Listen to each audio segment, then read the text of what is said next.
I think last night Donald Trump's event in Madison Square Garden really highlighted a point that I've been making throughout this campaign.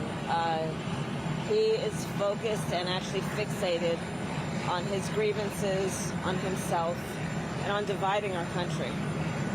And it is not in any way something that will strengthen the American family, the American worker. It is nothing about what he is saying that is actually going to support the aspirations, the dreams, and the ambitions of the American people. It is absolutely something that is intended to and is fanning the fuel of trying to divide our country. And as I've said many times, I'll say tomorrow night in my speech, there's a big difference between he and I. If he were elected on day one, he's going to be sitting in the Oval Office working on his enemies list. On day one, if I am elected President of the United States, which I fully intend to be, I will be working on behalf of the American people on my to-do list. I'll take any questions, yeah. Madam President, Michelle Obama said recently that you faced a double standard in this campaign. Do you feel like you've had to clear a higher bar every day than Donald Trump? My role and responsibility running for President of the United States is to make my case to the American people and to earn their support.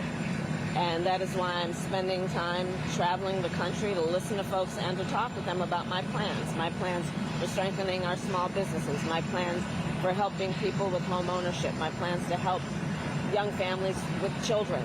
And that's the work that I'm going to continue to do, not taking anyone for granted, but knowing that I have to earn their support.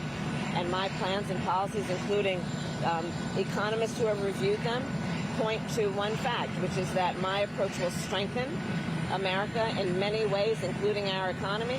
Donald Trump will weaken America and our economy. Vice President, you're making several stops in Michigan today. Can you talk about your final pitch to Michigan voters today? So I'm heading back to Michigan to talk with working people, with families, with young people about the issues that they care most about. They want to make sure that we're going to lower prices. They know that the price of groceries, for example, is too high. I know it too. So I have a plan to deal with that in terms of a number of things, including dealing with price gouging. They want to know that they have an opportunity to live the American dream around home ownership. That's why my plan about giving people a $25,000 down payment assistance if they're a first-time home buyer matters to the people of Michigan. They care about American manufacturing. I'm going to be talking about that again. My plan includes what we will do to continue to invest in American-based industries, American manufacturing, and American workers. That is how we are going to remain strong and globally competitive and win the competition for the 21st century with China and anybody else. One follow-up to your remarks about President Trump's rally last night. Some people who watched that made comparisons between a rally that happened at Madison Square Garden in 1939 with neo-Nazis or Nazis back then. Do you see those comparisons? And can you also expand on what he said and what you said yesterday about Puerto Rico?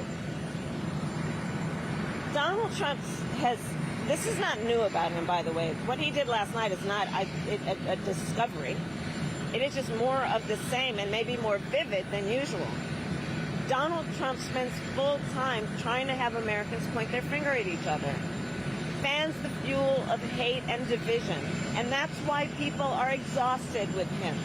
That's why people who formerly have supported Donald Trump, have voted for him, are supporting me, voting for me. People are literally ready to turn the page. They're tired of it. In terms of Puerto Rico, even when I was in the United States Senate, knowing that Puerto Rico does not have a United States Senator, I was intentional about doing what I could as a United States Senator to make sure that among my priorities, it included paying attention to the needs of the people on that island, including the aftermath of Hurricane Maria. I have announced also my plan that is about my opportunity economy writ large, but a specific target that will include a task force focused on the needs of Puerto Rico, understanding that it has very specific needs in terms of upgrading and repairing its electrical grid, what it needs in terms of investment that will be public-private partnerships. And I'm going to continue to do it. I'm very proud to have the support of folks like Bad Bunny and Jennifer Lopez and others who were supporting me before that nonsense last night at Madison Square Garden, and are supporting me because they understand that they want a president of the United States who's about uplifting the people and not berating, not calling calling America a garbage can, which is what Donald Trump, those are the words he has used. So there you go. I'll see you later. Okay.